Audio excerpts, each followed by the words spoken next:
ومن أحسن قولا ممن دعا إلى الله وعمل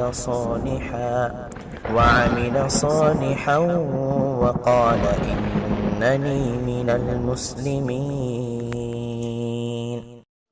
আসসালামু আলাইকুম আরহামতুল্লাহি আবরাকাতুহ। আলহামদুলিল্লাহি ওয়াহদাহ ওয়াসসালাতু ওয়াসসালামু আলা মান লা নাবিয়্যা বা'দাহ, আম্মা বা'দ। সম্মানিত দর্শক মণ্ডলী, প্রশংসা আল্লাহর জন্য, শান্তি অবতীর্ণ হোক আল্লাহ রাসূলের উপর সাল্লাল্লাহু আলাইহি ওয়াসাল্লাম।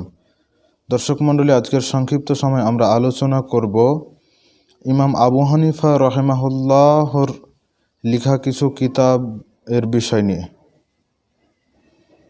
আমাদের সমাজে একটি কথা বহুল প্রচলিত যে ইমাম আবু হানিফা রাহিমাহুল্লাহর পক্ষ থেকে কোনো লিখিত কিতাব নেই। আসলেই ইমাম আবু হানিফা রাহিমাহুল্লাহ থেকে কোনো লিখিত কিতাব আছে কি না এ বিষয়ে আমরা আজকে সংক্ষিপ্তভাবে কিছু কথা বলবো ইনশাআল্লাহু তাআলা। আমা তাওফীকি ইল্লা বিল্লাহ।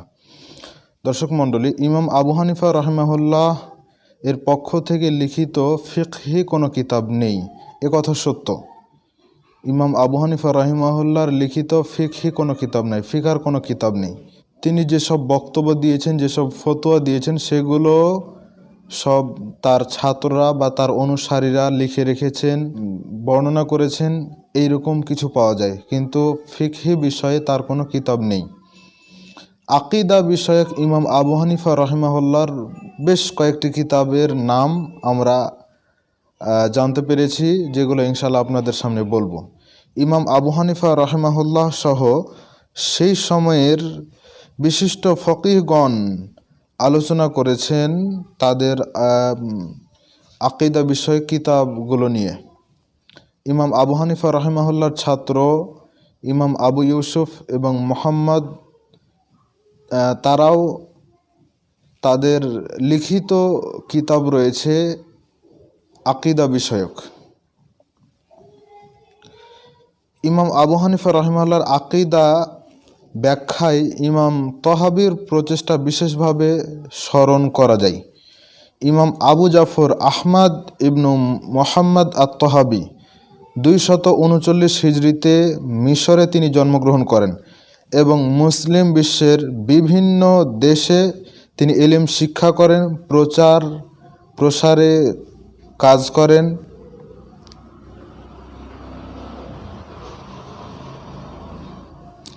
ব্যাপক খিদমত তিনি করেছেন এবং এটার কারণে তিনি প্রসিদ্ধি লাভ করেছেন। তিনি 321 হিজরিতে ইন্তেকাল করেছেন। তিনি হানাফি মাযহাবের শ্রেষ্ঠ ফকিহগণের অন্যতম একজন ছিলেন। তার রচিত আকিদাতু আহলিস সুন্নাত ওয়াল জামাআত পুস্তিকাটি আহলুস সুন্নাতের আকিদা ব্যাখ্যায় মুসলিম উম্মার সর্বজন স্বীকৃত ও পঠিত বই। এ পুস্তকের প্রথমেই তিনি উল্লেখ করছেন যে হাদা যিকরু বায়ানু আকিদাতু আহলুস সুন্নাহ ওয়াল জামাআহ, এ হলো আহলুস সুন্নাত ওয়াল জামাতের আকিদার বর্ণনা, যা মিল্লাতের ফকিহগণ ইমাম আবু হানিফা রাহিমাহুল্লাহ, যিনি 149 হিজরিতে মৃত্যুবরণ করেছেন, আবু ইউসুফ ইয়াকুব বিন ইব্রাহিম আল আনসারি 182 হিজরিতে মৃত্যুবরণ করেছেন, আবু আবদুল্লাহ মোহাম্মদ বিন হাসান আশ-শাইবানি, যিনি 189 হিজরিতে মৃত্যুবরণ করেছেন, তাদের মাযহাবের ভিত্তিতে রচিত। তিনি এতক্ষণ যে গ্রন্থের বর্ণনা দিচ্ছেন সেই গ্রন্থটি আকিদাতু আহলিস সুন্নাত ওয়াল জামাআত। এ বইয়ে প্রথমে তিনি বলছেন তাদের সকলের ওপরে আল্লাহ সন্তুষ্ট হন।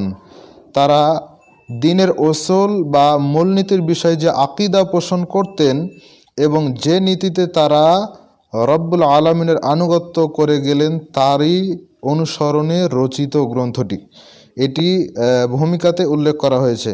আবু জাফর তহাবি মাতনুল আকিদা আত-তহাবিয়াহ 7 নম্বর পৃষ্ঠার মধ্যে এটি উল্লেখ রয়েছে। হানাফি মাযহাবের অন্য একজন প্রসিদ্ধ ইমাম আল্লামা সাদরুদ্দিন মোহাম্মদ ইবনু আলাউদ্দিন আলী ইবনু মোহাম্মদ ইবনু আবিল ইস দিমাশকি 731 হিজরিতে জন্মগ্রহণ করেন এবং 792 হিজরিতে মৃত্যুবরণ করেন। তার রচিত একটি কিতাব শারহুল আকিদা আত-তহাবিয়াহ, এটিও আহলুস সুন্নাত ওয়াল জামাতের আকীদা ব্যাখ্যার সর্বজন স্বীকৃত ও প্রামাণ্য পুস্তক হিসাবে পরিচিত। তো ইমাম আবু হানিফা রহিমাহুল্লাহর পক্ষ থেকে কোনো কিতাব রয়েছে কি না, বিশেষ করে আকীদা বিষয়ে কিতাবের বিষয়ে আমরা গুরুত্বপূর্ণ কয়েকটা কথা বলবো ইনশাআল্লাহ তাআলা, আমা তাওফীক ইল্লা বিল্লাহ। তো ইমাম আবু হানিফা রহিমাহুল্লাহর আকীদা বিষয়ে কয়েকটি গ্রন্থের নাম আমরা জানতে পারি।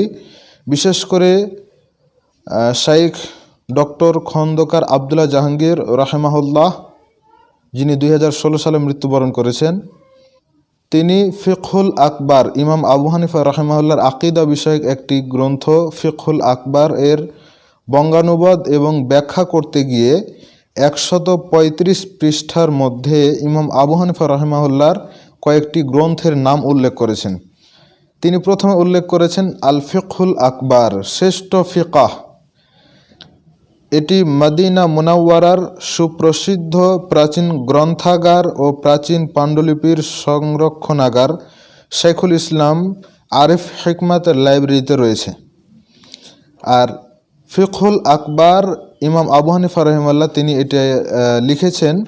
এটা লেখার কারণ উল্লেখ করে প্রসিদ্ধ শাফি ফকিহ মোহাম্মদ বিন ইব্রাহিম ইবনে জামাআহ 33 হিজরিতে মৃত্যুবরণ করেন। তিনি বলছেন যে আবু হানিফা রহিমাহুল্লাহ কাদারিয়া মতবাদ খণ্ডনে একটি গ্রন্থ রচনা করেন, যার নাম তিনি দিয়েছিলেন আল ফিকহুল আকবার।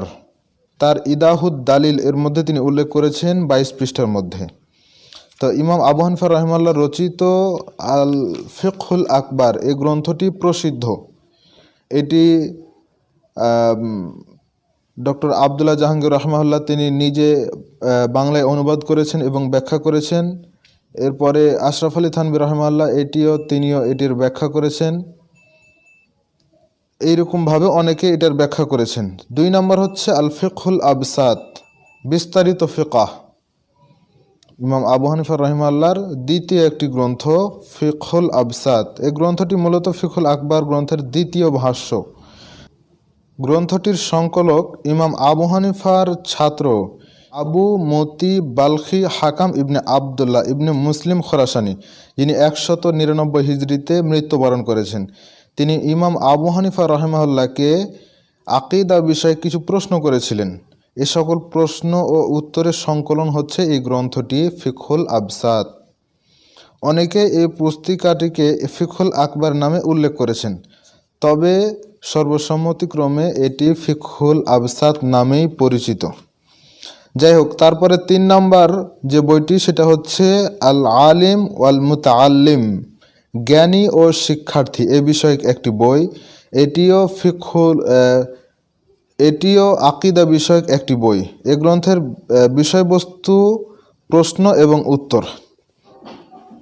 এ গ্রন্থে ইমাম আবু মুকাতিল হাফস ইবনে সালম সামারকান্দি 208 হিজরিতে মৃত্যুবরণ করেন। তার উস্তাদ ইমাম আবু হানিফা রাহিমাহুল্লাহকে আকীদা বিষয়ে কিছু প্রশ্ন করেছিলেন এবং তিনি এগুলোর উত্তর প্রদান করেছিলেন, যার রচনা হচ্ছে এই বইটি আল আলিম ওয়াল মুতাআল্লিম গ্রন্থটি। আবু মুকাতিল নিজের ভাষায় এ সকল প্রশ্ন এবং উত্তরকে এক জায়গায় জমা করে এটাকে সংকলন করেছেন। এটাকে আমরা ইমাম আবু হানিফা রাহিমাহুল্লাহর গ্রন্থ বলে উল্লেখ করছি, কিন্তু দেখা যাচ্ছে যে আবু মুকাতিল হাফস তিনি নিজে এটাকে সংকলন করেছেন। গ্রন্থটি ইমাম আবু হানিফা রাহিমাহুল্লাহর রচনা নয়, বরং আবু মুকাতিলের রচনা, যাতে ইমাম আবু হানিফার মতামত সংকলন করেছেন। যেমন ইমাম মোহাম্মদ ইবনুল হাসান আশ-শাইবানি তার আল মাবসুত গ্রন্থে ইমাম আবু হানিফার মতামত প্রশ্নোত্তরের মাধ্যমে তিনি সংকলন করেছেন। তবে যেহেতু এই গ্রন্থে তার মত ও কথাই সংকলিত, এই জন্য এই গ্রন্থটিকে অনেক আলেম এটাকে তার গ্রন্থ হিসেবে উল্লেখ করে থাকেন। তো যাই হোক, 4 নম্বরে যে গ্রন্থটি রয়েছে সেটা হচ্ছে আর রিসালাত, উসমান বাত্তিকের লেখা একটি পত্র। ইমাম আবু হানিফা রাহিমাহুল্লাহর সমসাময়িক একজন ব্যক্তি উসমান আল বাত্তি, তিনি হচ্ছেন কাপড় ব্যবসায়ী। ইমাম আবু হানিফার সমসাময়িক একজন ব্যক্তি। তিনি মুহাদ্দিস কিয়াসপন্থী ছিলেন, কিন্তু তিনি মুহাদ্দিস ফকিহ এবং বিচারক ছিলেন। আবু আমর ওসমান ইবনে মুসলিম আল বাত্তি 143 হিজরিতে তিনি মৃত্যুবরণ করেন। তিনি মূলত কুফার অধিবাসী হিসেবে ছিলেন, পরে বসরায় বসবাস করেন। তো এই ওসমান বাত্তি তিনি শুনলেন যে ইমাম আবু হানিফা রাহিমাহুল্লাহ তিনি মুরজিয়া হয়ে গেছেন। তিনি এ বিষয়ে জানতে চেয়ে ইমাম আবু হানিফা রাহিমাহুল্লাহর কাছে একটি পত্র লিখেছিলেন।